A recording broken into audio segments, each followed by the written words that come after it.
Buenas,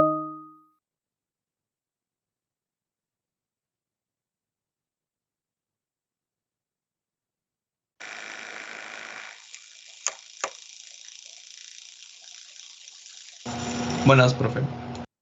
Buenas tardes, grupo. ¿Qué tal, profe? Buenas tardes. Gracias, profe. Buenas, profe. Bien, me han escrito algunos de ustedes mensajes comentándome de que tienen algunas dificultades con la máquina virtual, me parece. Y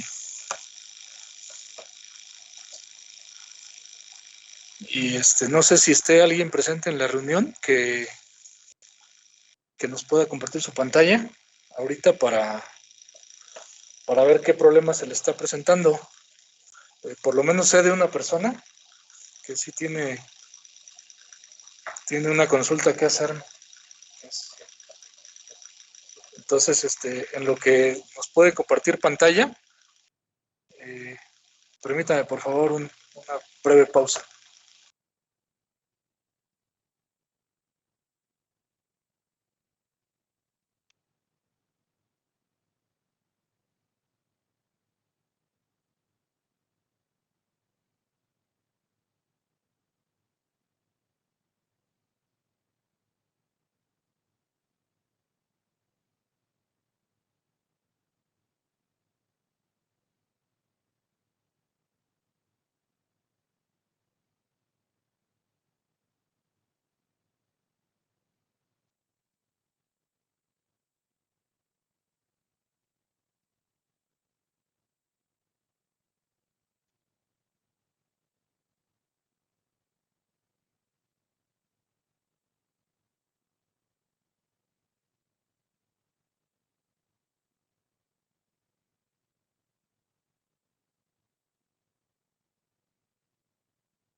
En un momento más les comparto la pantalla para mostrarles el archivo PDF que mencionaba hace un momento.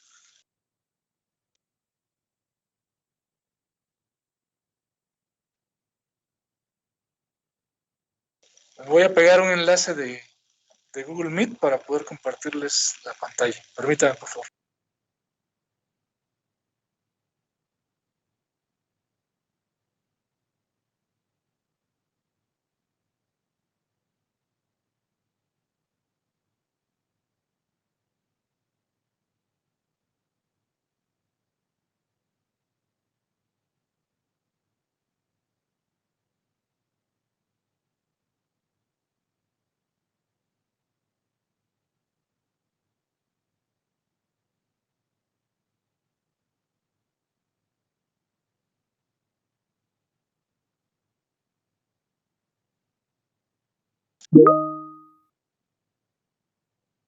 Acabo de enviar el enlace.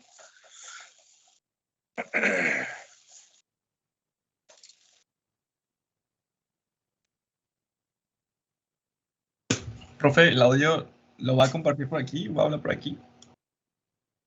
Sí, estoy usando mi celular para como micrófono, porque no sé por qué razón la aplicación de Teams no funciona bien para el audio y el video al mismo tiempo. Entonces, no se desconecten de Teams para que puedan escucharme. Ok, profe.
Vamos a empezar entonces a compartir la pantalla. Les voy a compartir la pantalla aquí a través de Meet.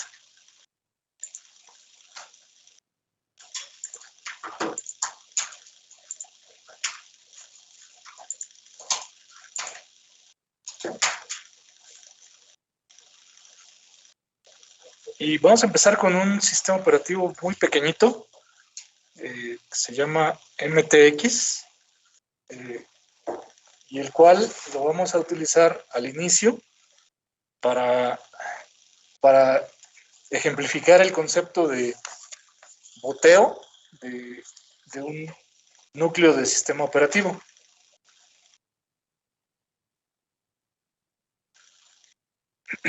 Y ya posteriormente vamos a cambiar de núcleo o de kernel de sistema operativo. El kernel es un componente indispensable para la construcción de un sistema operativo. ¿Iba a decir algo alguien? Yo, profesor, si me puede aceptar en la reunión de Meet. Sí, claro.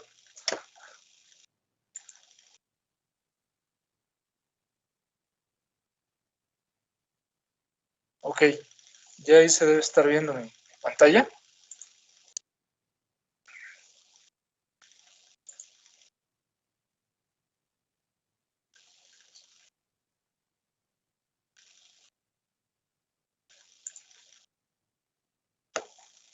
Y vamos a revisar las primeras 16 o 17 diapositivas. Es rápido, aunque parecen muchas, va a ser rápido, de este sistema operativo. Bueno, es un ejemplo, digamos, didáctico de un kernel de sistema operativo. Estoy ya compartiendo el archivo PDF que les mencionaba. El objetivo de la unidad, ¿sí?, de la unidad número 1 es analizar un sistema operativo en tiempo real en base a los sistemas operativos existentes. Existen muchos, pero bueno, en este curso en particular nos interesan sistemas operativos de tiempo real.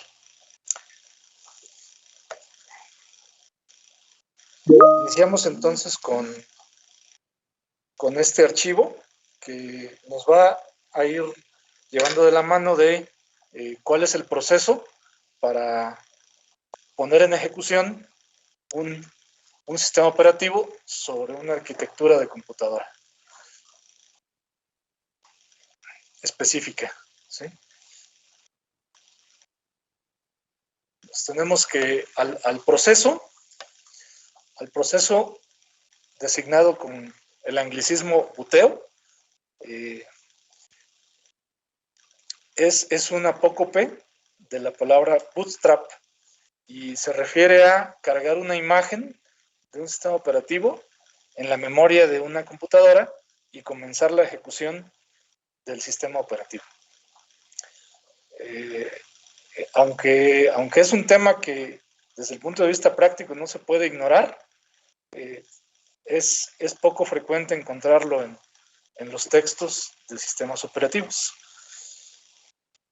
Es un proceso que depende mucho de cuál es la computadora específica sobre la cual se lleva a cabo. Por eso, de todas las posibilidades, en esta presentación he colocado una arquitectura, ¿sí? Y me voy a referir específicamente al proceso de booteo de las computadoras personales basadas en Intel x86, que es, digamos, como que un nombre genérico con el que se conoce a la arquitectura de las computadoras personales.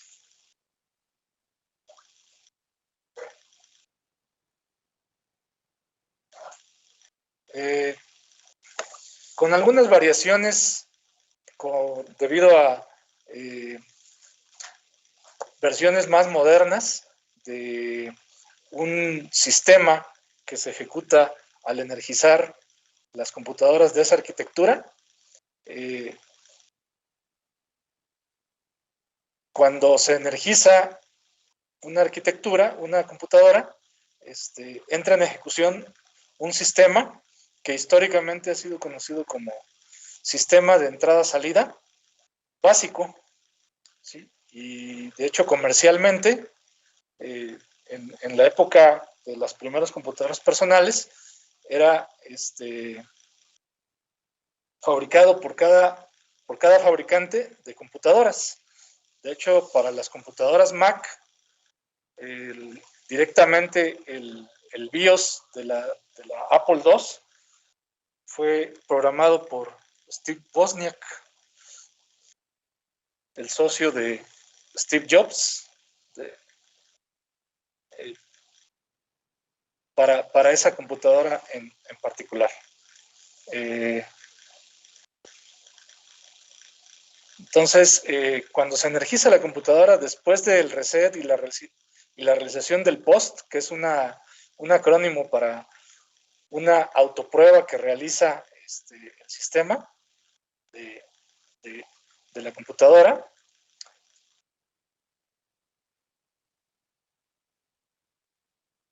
Sigue la etapa en donde el dispositivo empieza a revisar, a llevar a cabo el proceso de buteo, ¿sí?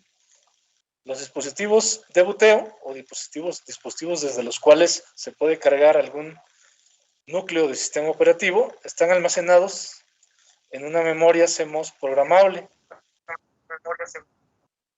¿Perdón? Ok. Y bueno, históricamente el orden en el cual se revisan los dispositivos desde los cuales se puede llevar a cabo el proceso de buteo, incluía, cuando las computadoras tenían disco floppy, como primer dispositivo de buteo, un disco floppy. Posteriormente, un CD-ROM. Y por último, la opción de disco duro.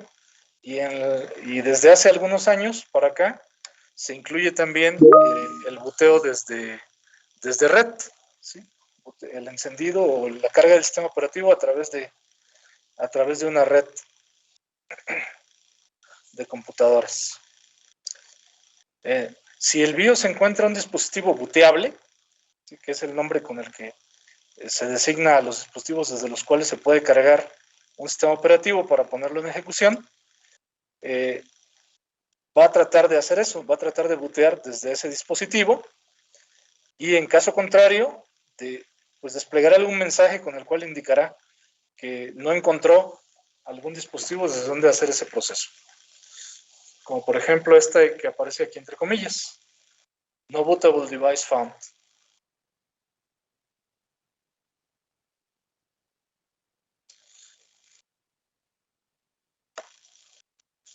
El profe dice un compañero que se la acepta. Los dispositivos de buteo son dispositivos de almacenamiento soportados por el sistema básico de entrada-salida que se ejecuta al inicio, desde una memoria de solo lectura. ¿Profe? Va a revisar por la existencia de alguno de estos dispositivos, un disco floppy, una unidad de CD o DVD, o también existen también se contempla en muchas computadoras como dispositivo de buteo una unidad USB y desde luego el disco duro. El dispositivo booteable va a contener un programa pequeño de menos de 512 bytes, ¿sí? Y una imagen de sistema que se puede cargar y cargar en la memoria RAM de la computadora, en una cierta dirección y transferirle el control a ese programa que se carga en la memoria. ¿Profe? Diga. Un compañero dice que si lo pueden aceptar aquí en Meet, parece. Sí.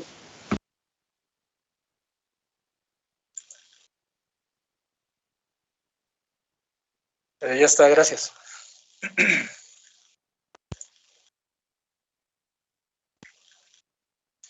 Ok, bueno, entonces, este proceso se realiza así desde hace más de 20 años. El proceso descrito aquí en este archivo PDF es una convención, el proceso de buteo de las computadoras personales. Se busca en el primer sector del dispositivo de buteo. Los sectores son bloques de bytes en el espacio de almacenamiento del dispositivo de buteo de 512 bytes. Y una vez que se detecta el dispositivo booteable, el programa BIOS, o cualquiera que sea el software que se ejecute al energizar la computadora, carga los primeros 512 bytes del dispositivo de buteo a una dirección de memoria que está fija, es una dirección de memoria fija. Eso es una convención. Y como les digo, desde las primeras computadoras personales ha sido así el proceso de buteo y no ha cambiado desde 1990 y tantos, desde principios de los 90 siguen arrancando así las computadoras personales. se coloca ese sector de 512 bytes en una dirección de memoria que corresponde a una dirección de memoria física, que es la dirección indicada aquí, 0x07c00. Y después se transfiere el control a esa dirección de memoria, después de la ejecución de este programa que les comento, que genéricamente se le llama o se le conoce como BIOS. Después de esto, una vez que se ha cargado ese sector de 512 bytes tomado del dispositivo de arranque o del dispositivo de boteo, es completamente responsabilidad del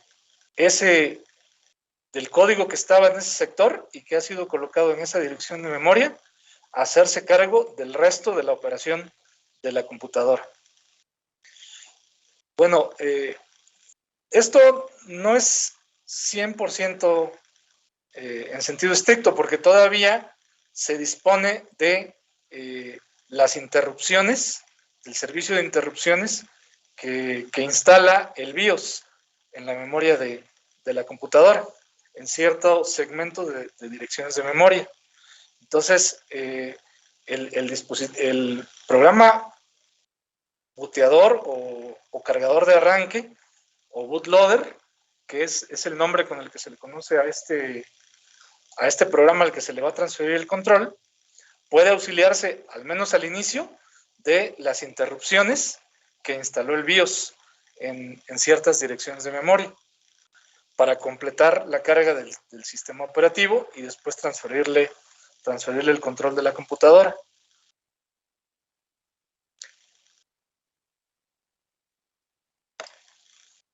Entonces, la siguiente diapositiva presenta estos párrafos que dicen lo siguiente. El BIOS siempre carga el cargador de arranque o el booter en esta dirección, en 0x07c00, por razones históricas. En las primeras computadoras personales solo se tenía la garantía de tener 64 kilobytes de memoria RAM. La memoria por debajo de 0x7c00 estaba reservada para los vectores de interrupción, ¿sí? Para la BIOS y para el lenguaje BASIC. La primera memoria utilizable para el sistema operativo comienza en la dirección 0x08000. Así que el booter se carga a 1 kilobyte de distancia, ¿sí? 1 kilobyte son 1024 bytes, y si hacemos la resta en hexadecimal de 0x08000 menos el equivalente a 1 kilobyte, que es en hexadecimal, si mal no recuerdo, 400, vamos a obtener este número, ¿sí? Y de hecho, bueno, si sumamos 0x07c00 más 0x400, vamos a obtener justamente la dirección, haciendo la suma en hexadecimal, la dirección que tenemos indicada aquí en este párrafo, el 0x08 y luego 3 ceros.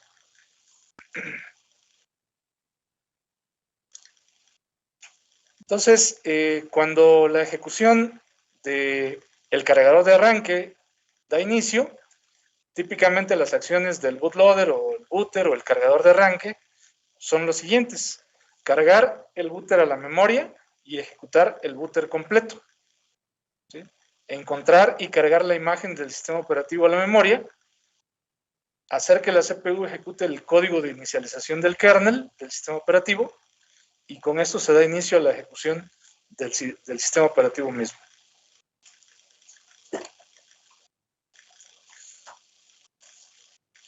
Aunque físicamente las computadoras personales actuales ya no incluyen un dispositivo de boteo de una unidad para discos floppy, desde el punto de vista didáctico, algunos textos de sistemas operativos siguen utilizando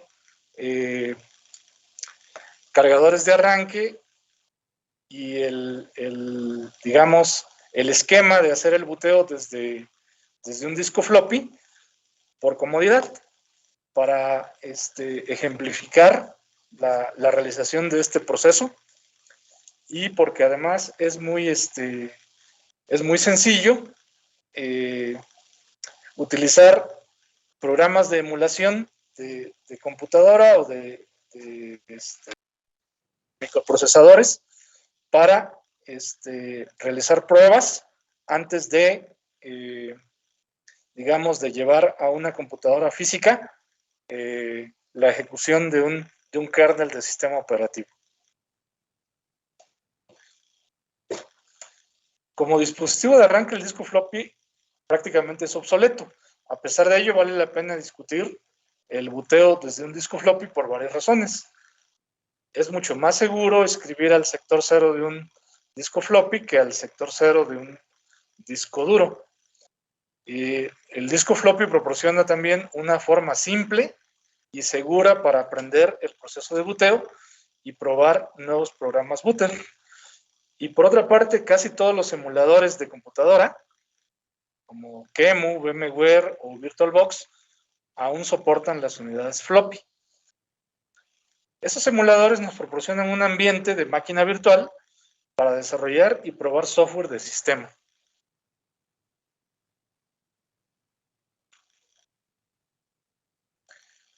Dentro del buteo desde un disco floppy se tienen diferentes casos. De acuerdo con el libro El sistema operativo MTX, de acuerdo con el autor, K.C. Wang, se tienen los siguientes casos para el arranque desde un disco floppy. Dentro del disco floppy se puede encontrar el cargador de arranque y después una imagen de sistema operativo. La segunda posibilidad es el cargador de arranque, una imagen de sistema operativo y después una imagen de disco RAM. Como tercera posibilidad, podemos encontrar el disco, el cargador de arranque o el booter, después un sistema de archivo y después una imagen de sistema operativo.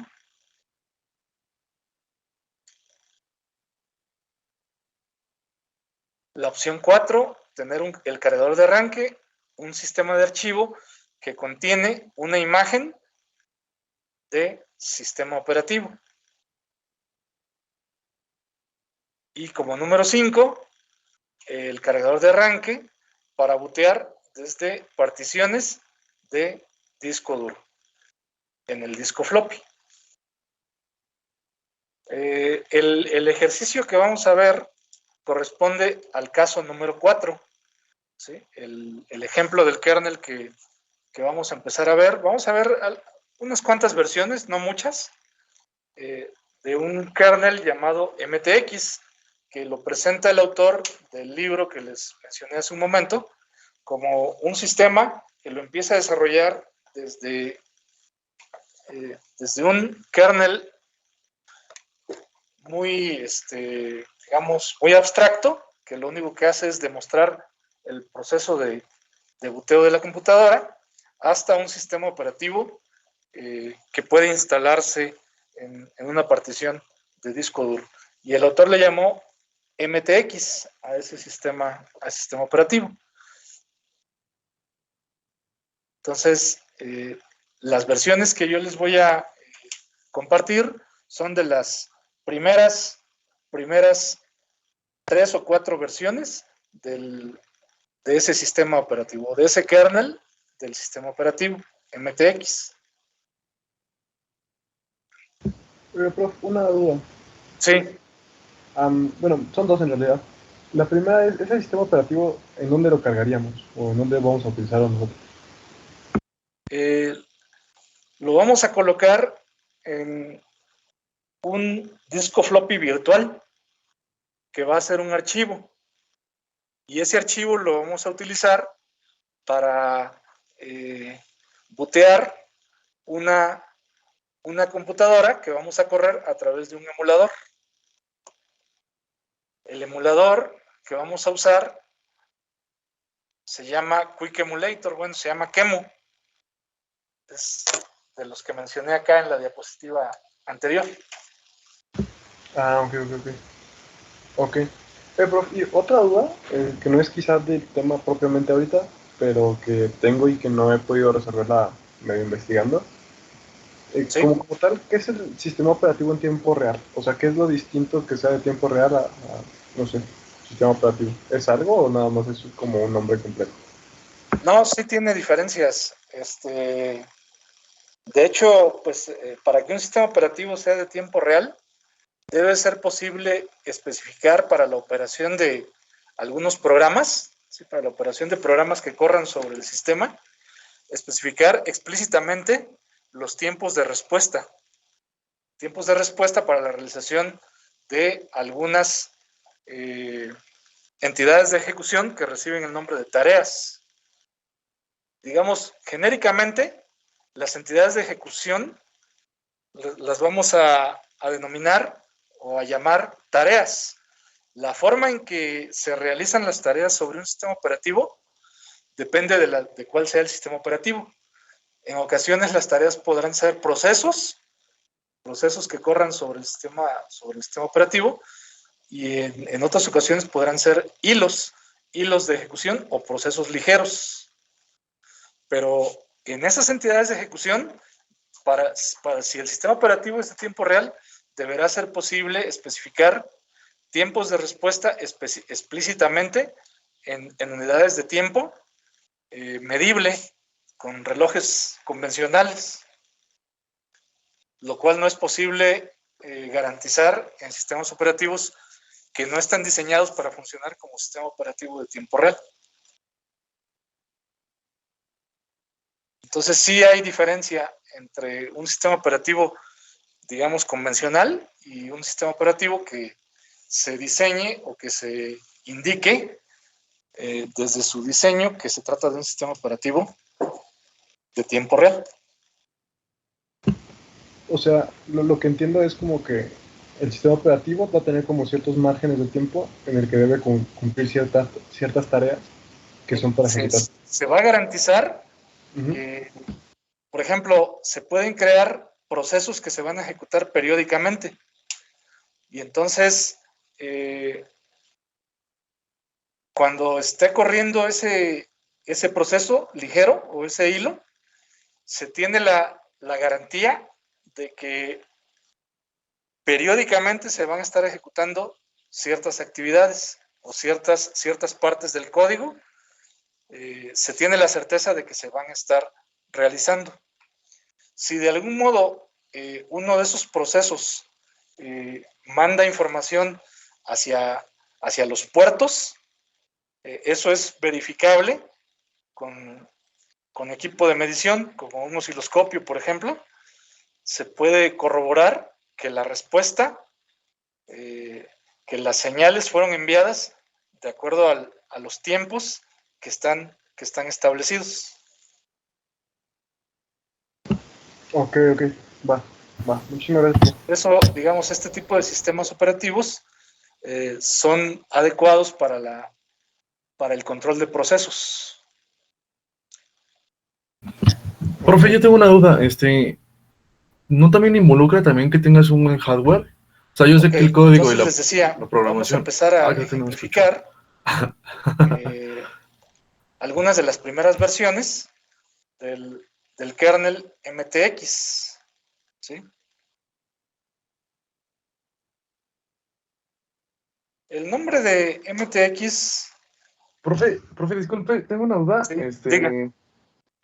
En este caso también no influye también el hardware, o sea, yo sé que también tenemos que tener una buena programación, pero ¿no influye también el hardware un poco? Que tengas una buena memoria y una buena velocidad y todo eso.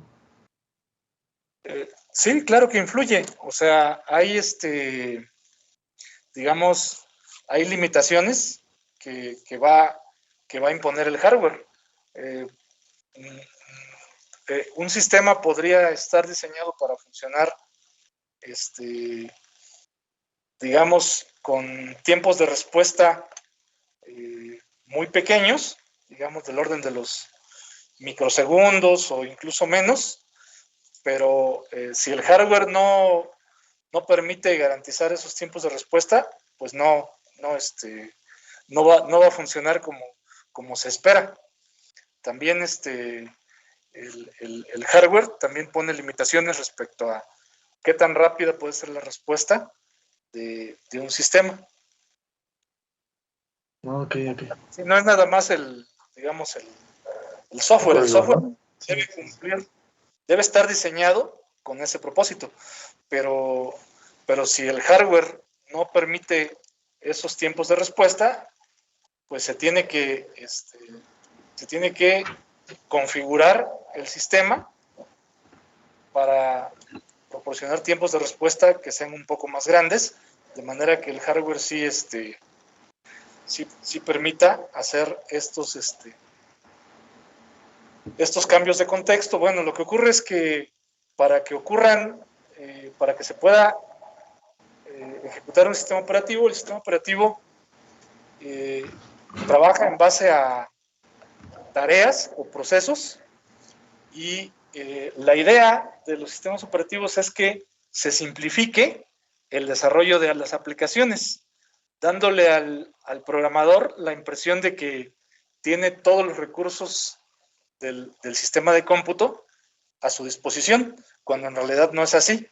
En realidad, el kernel del sistema operativo se encarga de asignarle intervalos de tiempo a las distintas tareas para que hagan uso de los recursos del hardware.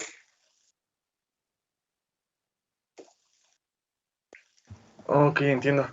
Puedes, Wolfe. Entonces, digamos que la aportación, o una de las aportaciones que hace este tema de los sistemas operativos, es simplificar el desarrollo del software para aplicaciones en donde se requiera garantizar tiempos de respuesta. Y entonces, digamos, la parte del software, el código, digamos, de aplicación, únicamente se enfoca en a calcular la ley de control que se necesitaría de acuerdo al tipo de controlador que se utilice para un sistema de control de procesos, sin ocuparse de la parte de controlar los recursos de la computadora, porque esto lo va a controlar el kernel del sistema operativo.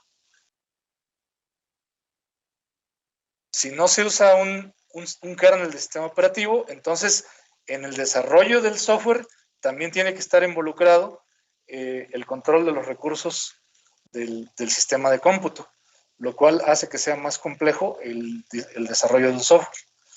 Si se deja en manos del sistema operativo la administración de los recursos, la persona que desarrolla el software para una aplicación solo tiene que concentrarse en su aplicación, en lo que sería el software relacionado con el control del proceso o de los procesos. Bien, les decía que el nombre de MTX proviene de Multitask Executable, ¿sí? Un sistema multitarea ejecutable. Y entonces, bueno, el propósito de ese sistema es mostrar los siguientes puntos: cómo comienzan los procesos en un sistema operativo y cómo un sistema operativo corre diferentes procesos. Anoté una referencia aquí, que es desarrollo e implementación del sistema operativo MTX, sección 4.3, en la página 99 de ese libro. Entonces, vamos a empezar con este ejemplo, este primer ejemplo de un kernel abstracto y todo, pero un kernel de sistema operativo, MTX 4.0. En esta página de este archivo PDF coloqué los archivos que vamos a utilizar. Entonces voy a subir a Teams un archivo que va a contener, extensión tar nada más, es la extensión que le dejé, que va a contener los archivos que están listados aquí, en esta diapositiva. El directorio mtxfs, ¿sí?, va a contener el código fuente para el cargador de arranque. Y los archivos ts.s y t.c van a ser el código para el kernel del sistema operativo. Este sistema operativo lo único que va a hacer es colocar en la memoria de video una cadena, y en este contexto colocar en ciertas direcciones de memoria los bytes correspondientes a ciertos caracteres equivale a imprimir en la pantalla. Esta primera versión también utiliza una biblioteca. La biblioteca se va a construir a partir de los archivos fuente que tenemos dentro del directorio MTX 4-0. ¿Sí? Ahí se va a construir la biblioteca. Las funciones que se van a utilizar van a estar codificadas en lenguaje ensamblador y se va a tener disponible este archivo libc.a, que podemos instalarlo instalando este paquete, el paquete lks-libc, para tener ya disponible esa biblioteca. Entonces, si nos hace falta, si llega a ser necesario, instalaremos este paquete, el LKS. Lo comento porque para algunas versiones del MTX, la biblioteca está incluida en los mismos archivos que ya coloqué aquí, ¿sí? También nos va a hacer falta este paquete, genx2fs, para colocar un sistema de archivos ext2 o extendido 2 en la imagen del disco floppy. Entonces, aquí coloqué una URL de un repositorio desde donde se puede descargar esos archivos, pero bueno, para mayor referencia voy a colocar ahorita el archivo tar que les comentaba de esta primera versión del MTX en materiales de clase.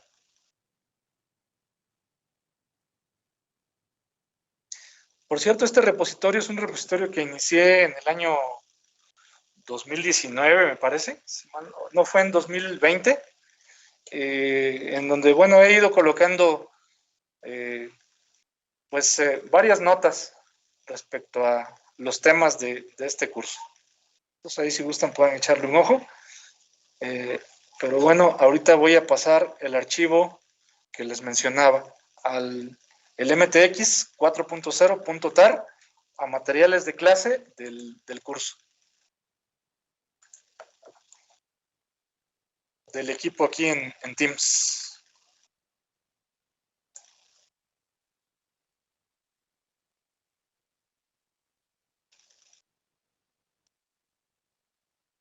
Entonces voy a crear un directorio que le voy a llamar unidad 1, y en ese directorio voy a colocar estos archivos MTX.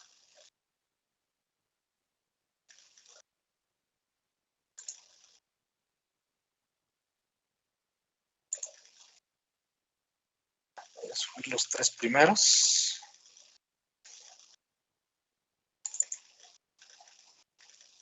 Aquí en documentos. Ya tengo un directorio llamado unidad 1. Voy a crear otro. STR unidad 1.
ahorita les comento cómo vamos a extraer el contenido de esos archivos.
Y por terminada la reunión, para que no nos interrumpa cuando termine la reunión anterior de Meet. Entonces, en un momento más pego un enlace. Un nuevo enlace de la segunda reunión en Meet.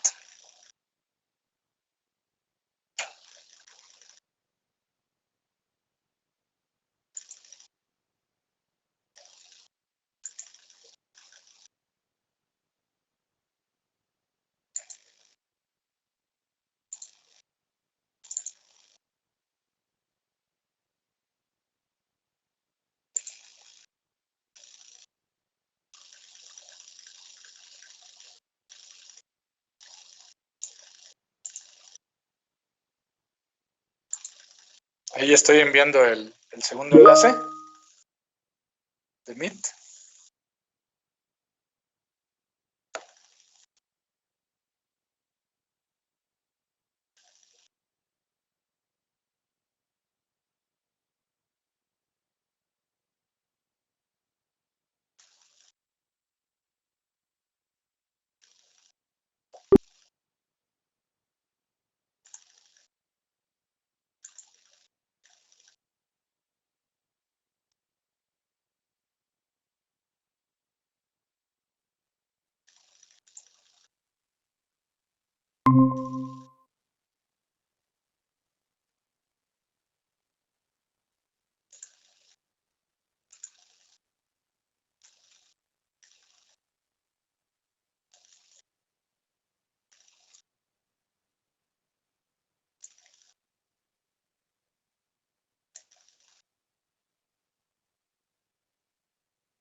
Compartir la pantalla.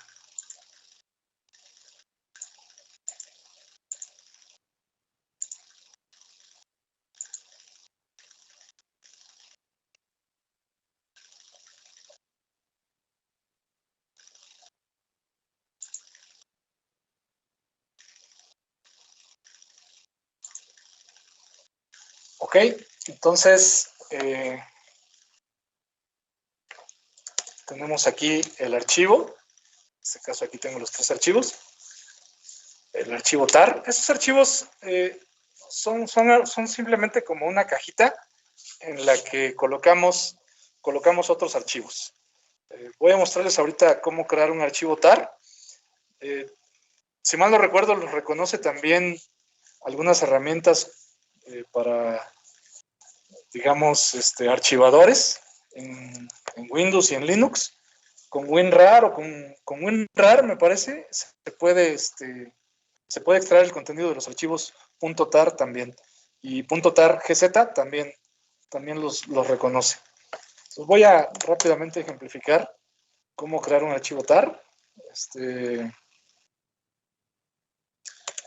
Digamos, voy a crear un directorio llamado dir. Dentro de ese directorio, con touch, voy a crear un archivo. File 0.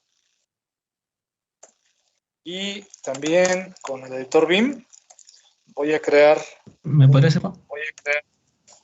un archivo de texto. Un archivo text file .txt. Este es un archivo dummy para ejemplificar. Ok, guardo los cambios. Tengo entonces en dir esos dos archivos. Un archivo que de hecho está vacío. Vamos a enviarle algo, digamos con echo, una línea. Vamos a mandársela al archivo en dir, al archivo file.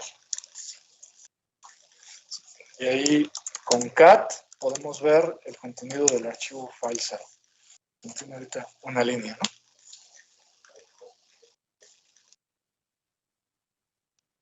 Profe, ¿me puede dejar entrar, por favor?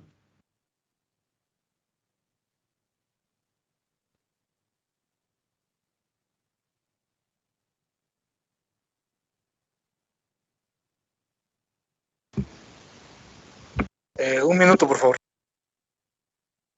Gracias.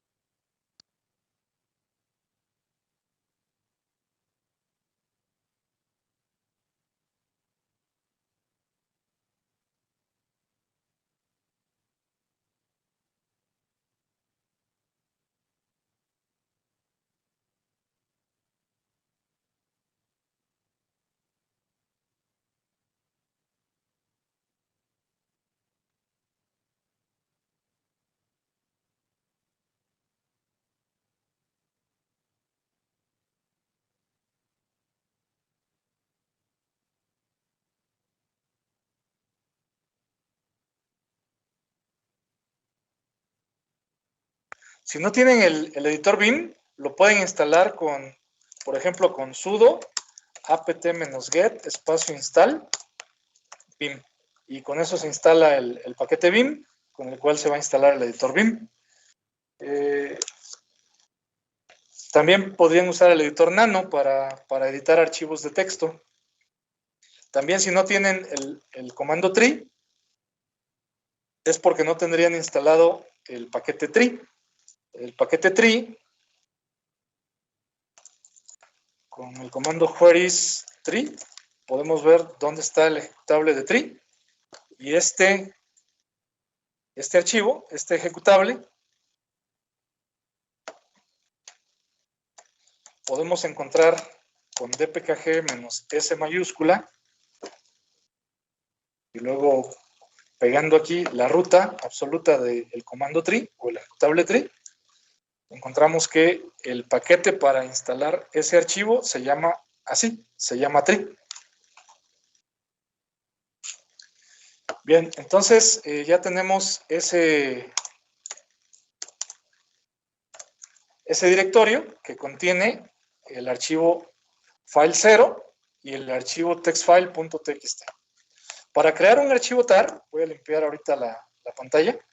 Para crear un archivo tar solo hay que ejecutar el comando type archiver, tar, luego la opción C, V, F, ¿sí?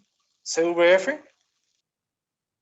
espacio, y luego creamos nuestro archivo, ponemos el nombre que le queremos dar a nuestro archivo tar. dir.tar, espacio, y luego el directorio donde están contenidos los archivos que queremos colocar en el archivo tar. Creado de esta forma, se va a colocar el directorio dentro del archivo dir.tar. Se va a crear el archivo dir.tar y va a seguir existiendo el directorio dir, ¿sí? Pero dentro del archivo dir.tar vamos a tener el directorio y después dentro del directorio los archivos que tenía nuestro directorio dir. Entonces aquí aparece el archivo dir.tar, ¿sí? Después ese archivo lo podemos comprimir, digamos con dir, con gzip, ¿sí? Gzip dir.tar. Por ejemplo, podemos indicar aquí, con eso es suficiente. Y ahí sí desaparece el archivo dir.tar y nos queda este archivo, ¿no? Originalmente, aquí dice que dir.tar era de 10 kilobytes y dir.tar.gz quedó de 244 bytes. Bueno, de todas maneras tenía muy poquito contenido, ¿no? Muy poquitos bytes. Pero ya este archivo .targz, pues ya es mucho más ligero.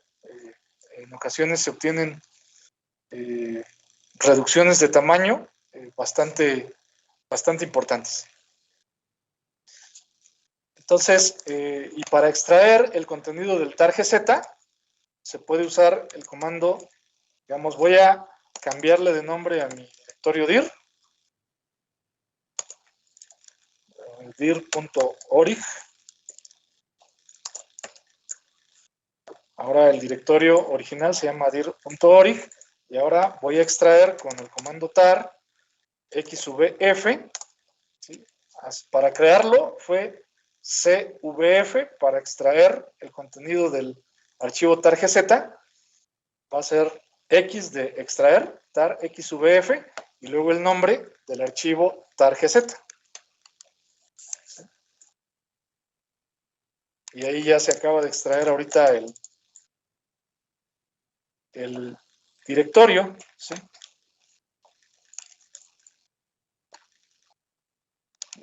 Este dir es el que se acaba de extraer. El dir anterior le cambié el nombre a dir.orig, ¿sí? Entonces, nuestro archivo mtx 4-0.tar es un contenedor de archivos, es como una caja en la que colocamos archivos.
Bien, voy a mostrar ahora cómo extraer el contenido del archivo tar, ¿sí? Otra vez voy a usar el comando tar, x para extraer, v para que muestre lo que extrae y f para indicar que se va a extraer de un archivo. Se indica con la opción F porque este comando es tan antiguo que el origen del nombre del comando tar es tape archiver, es decir, archivador a cinta magnética. Entonces, con la opción F se indica que vamos a extraer de un archivo, ¿sí? tar xvf y luego el nombre de nuestro archivo, de nuestro contenedor, que en este caso es mtx 4-0.tar. ¿Sí? Entonces ahí tecleamos Enter y aquí nos muestra los archivos que se acaban de extraer, ¿sí? Los archivos que acaba de extraer el comando anterior.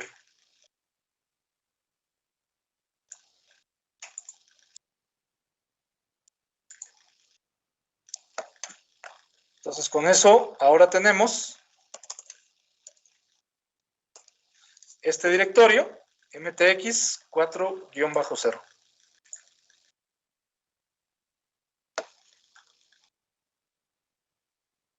Ingresamos a ese directorio con el comando cd mtx 4-0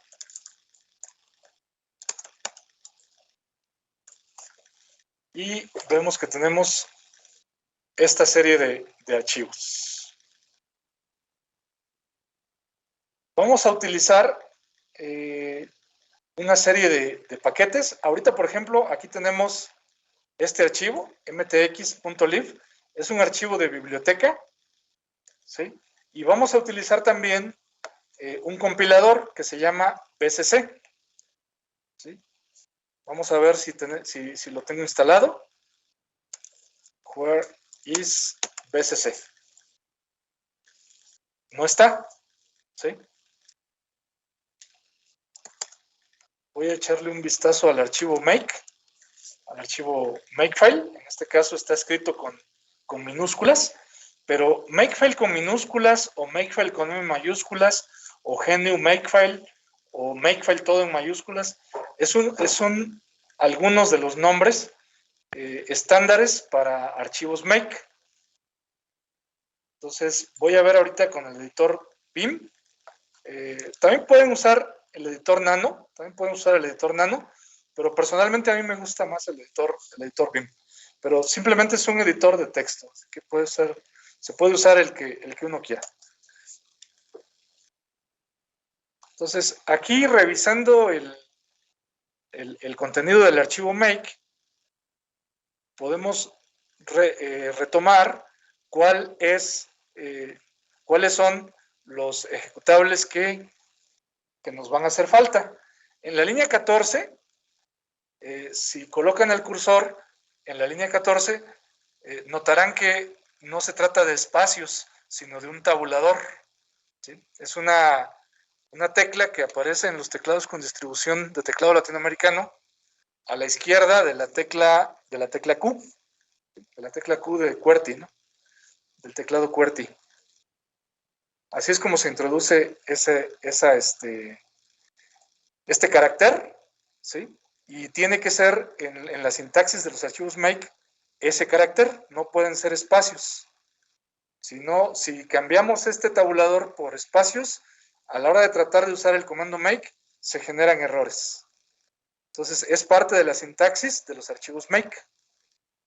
Entonces, como ya vi que no tengo el comando bcc, lo voy a instalar. Como mi usuario es un sudoer, voy a usar sudo apt-get install espacio bcc, que es el nombre del paquete con el que se va a instalar este compilador.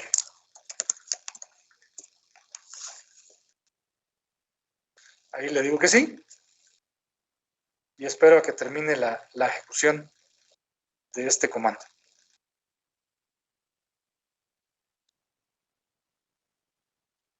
También revisando el archivo make, podemos ver aquí que se va a utilizar para el objetivo run, ¿sí? En la línea 17, se va a utilizar el comando genx2fs, ¿sí? genx2fs. Entonces procedo a instalarlo también con sudo apt-get genx2 generate x2 file system.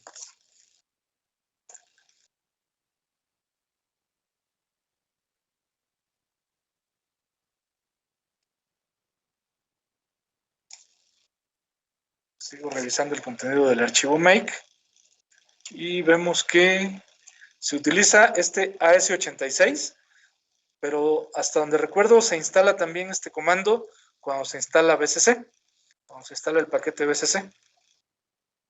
Luego este QEMU System i386. También nos va a hacer falta ese paquete. En mi caso yo ya lo tengo instalado, pero les voy a indicar el comando para instalarlo. Sudo apt-get espacio install QEMU-medio system-i386. Con ese comando lo pueden instalar. Como aquí ya estaba instalado, me dice que QEMU System X86 ya está en su versión más reciente. Dice, nota, seleccionando QEMU System X86 en lugar de QEMU System-i386. Pero me dice que QEMU System-x86 ya está instalado en su versión más reciente. En mi caso aquí ya estaba instalado. Entonces, en el caso de ustedes, pues lo va a instalar. Va a instalar el paquete.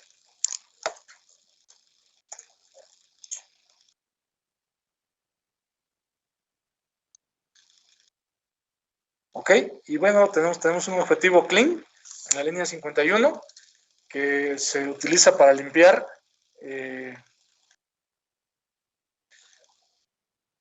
los archivos que se construyen a partir de los archivos de código fuente. Entonces, como les digo, aquí el kernel va a ser este archivo mtx que se va a construir aquí con este linker, con el linker ld86. Vamos a checar dónde está. Where is ld86? Dice que está ahí, man ld86, la página del manual. Nos dice que es un enlazador para ensamblador.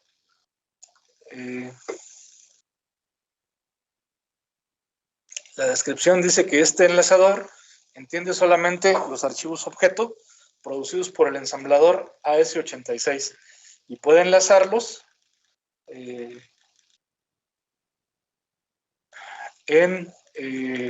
ejecutables con instrucciones y datos.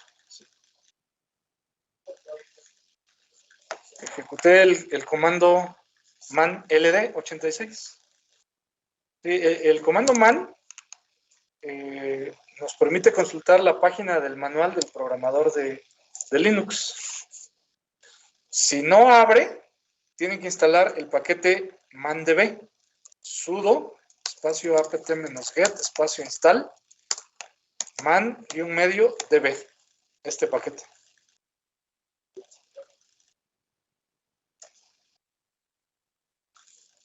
Ok, entonces bueno, vamos a ver nuevamente el archivo make para ver, si yo tecleo make sin indicar un objetivo, se va a construir el primer objetivo que aparezca, que en este caso, la primera línea que contiene un objetivo es la línea 13 en este archivo make, y nos dice que depende del archivo ts y el archivo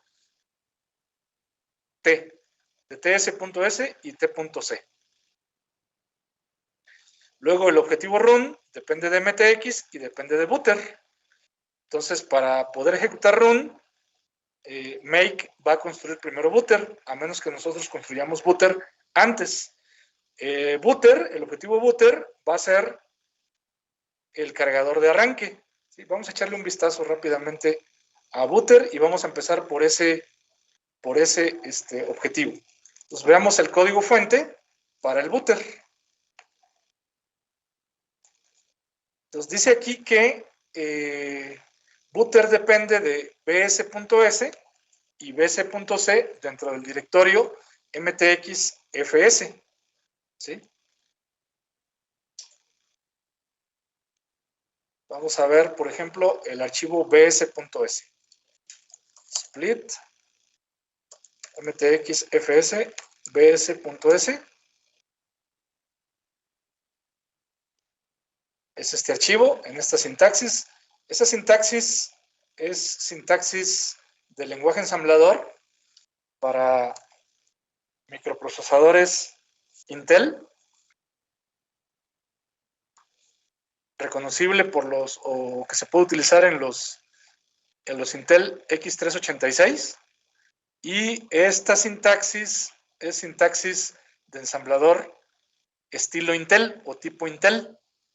La sintaxis Intel se caracteriza, entre otras cosas, porque en aquellas instrucciones del lenguaje ensamblador que utilizan dos operandos, el primer operando es destino y el segundo operando es origen de datos.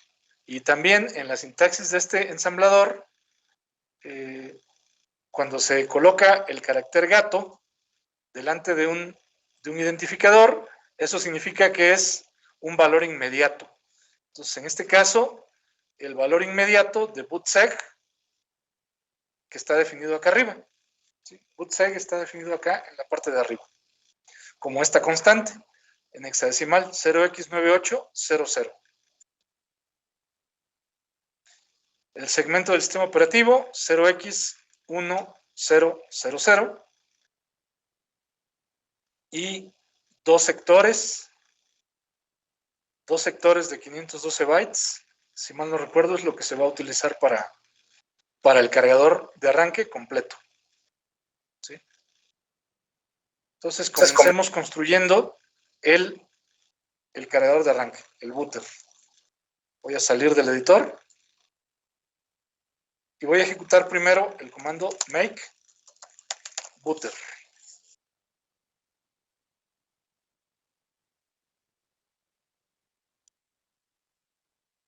Ahí ya se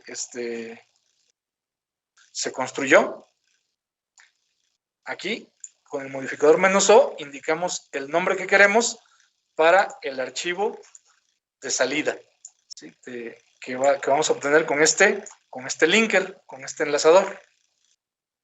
Se utilizaron estos dos archivos objeto, bs.o y bs.o. El código del archivo bs.o en MTX FS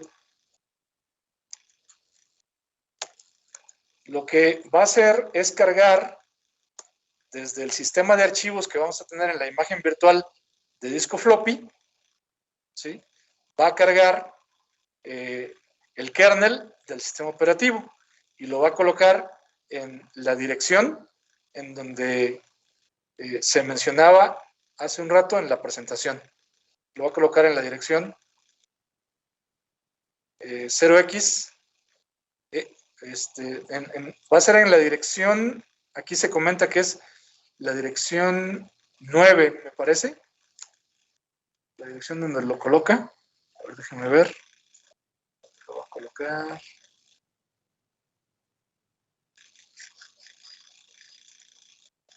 Era en esta parte, split, mtx, fs, ps.s.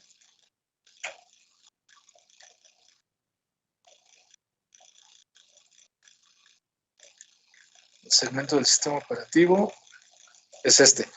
Lo voy a colocar en la dirección 0x1000, pero concatenada con otro 0 en hexadecimal. Se lo va a colocar en la dirección 2 en la dirección 1 mega, si mal no recuerdo, porque van a ser 4 ceros. 4 por 4 es 16. Lo voy a colocar en 64K. Es donde lo va a colocar.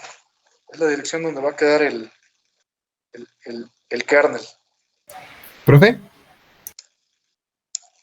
Luego, el código para el kernel, BIM,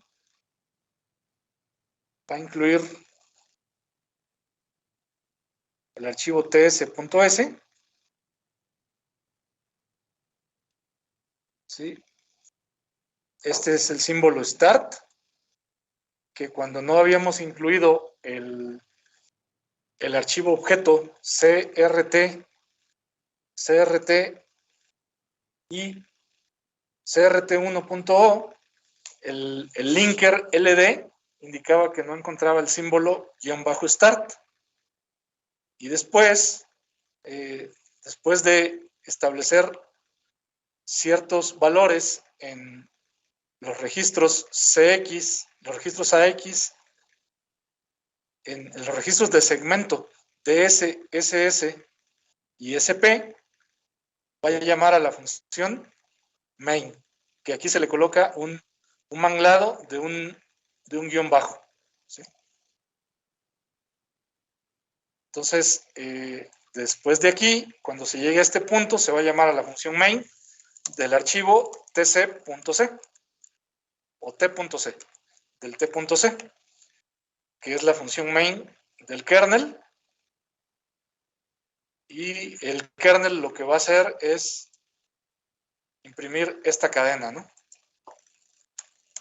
Voy a cambiarle aquí la fecha, 02, y estamos a 25. 5.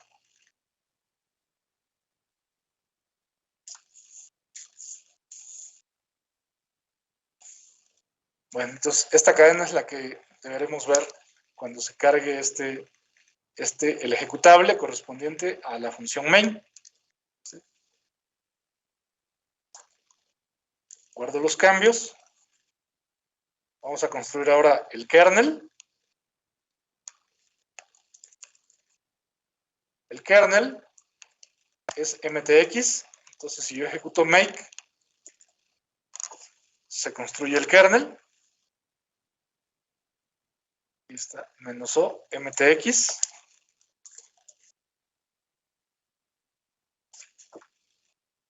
Aquí está MTX.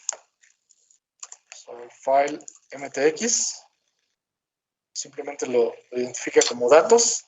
Y el cargador de arranque, file footer, lo identifica como un ejecutable com para MS2. ¿Sí? Entonces ahorita ya tenemos el booter o el cargador de arranque y tenemos el kernel, este kernel MTX. Vamos a ver qué más tiene aquí este archivo make. Tenemos este objetivo run que depende del kernel MTX y del cargador de arranque. Entonces,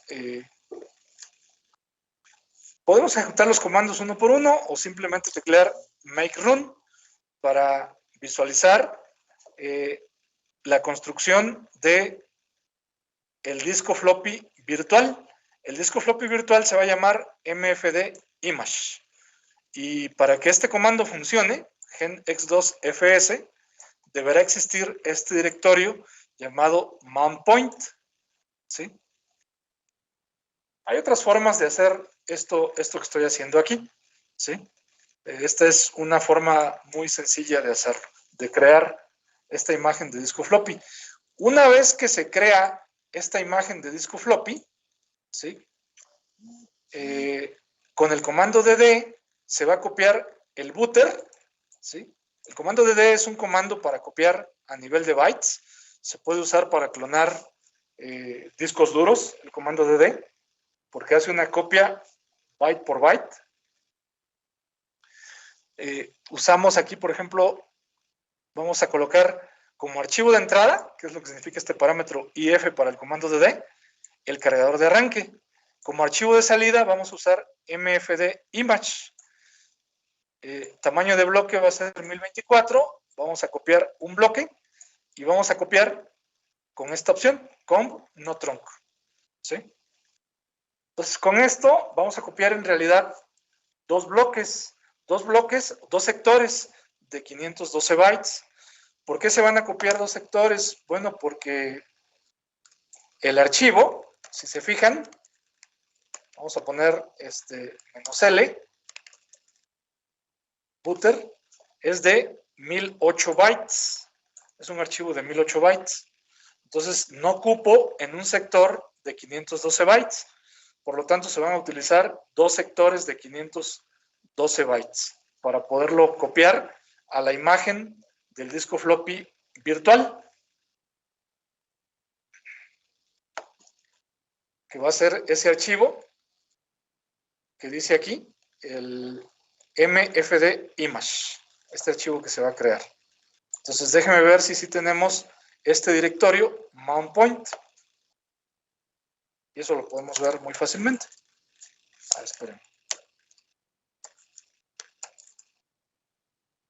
Aquí tenemos este directorio mount point. ¿Sí? Vamos a ver qué contiene. ls mount point tiene un subdirectorio llamado boot y dentro de boot tiene un archivo llamado empty file. Ese es un archivo que yo coloqué ahí para que el comando tar efectivamente sí me incluyera el directorio mount point. ls-lh mount point boot, pero no se necesita. En realidad su tamaño es 0. Lo podemos dejar o lo podemos quitar. En este caso yo lo voy a quitar. Mount point boot empty file. Lo voy a quitar. ¿Sí? 3 mount point. Se podía quitar o se podía dejar, no pasa nada.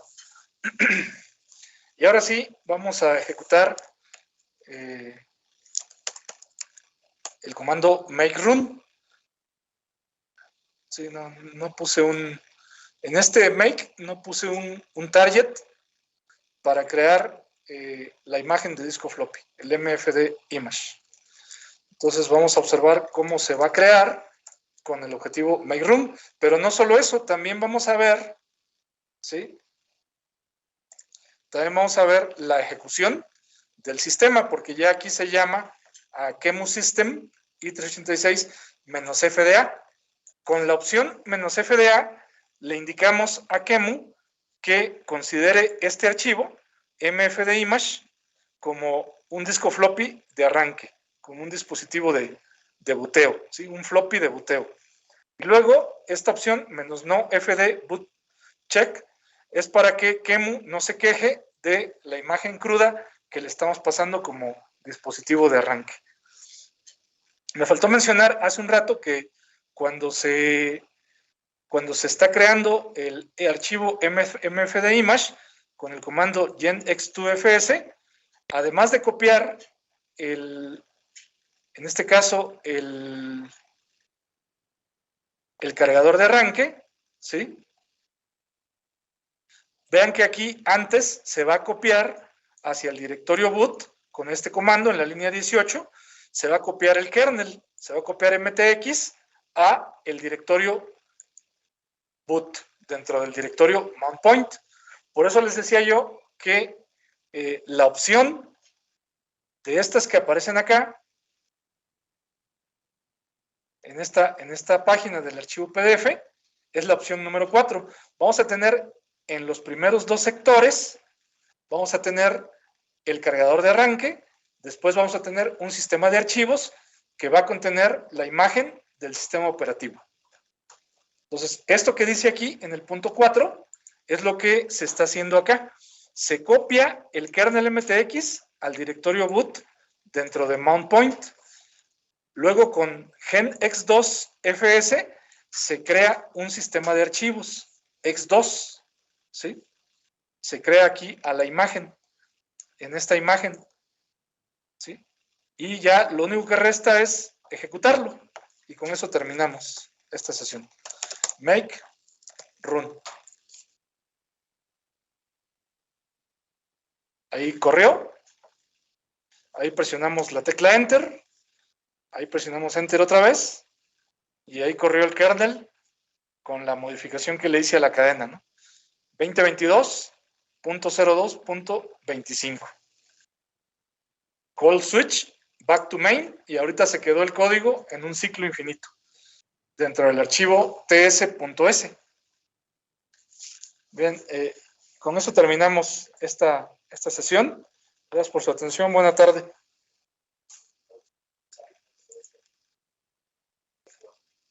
Hasta luego, profe. Hasta luego. Gracias, Hasta luego, profe. Buena tarde.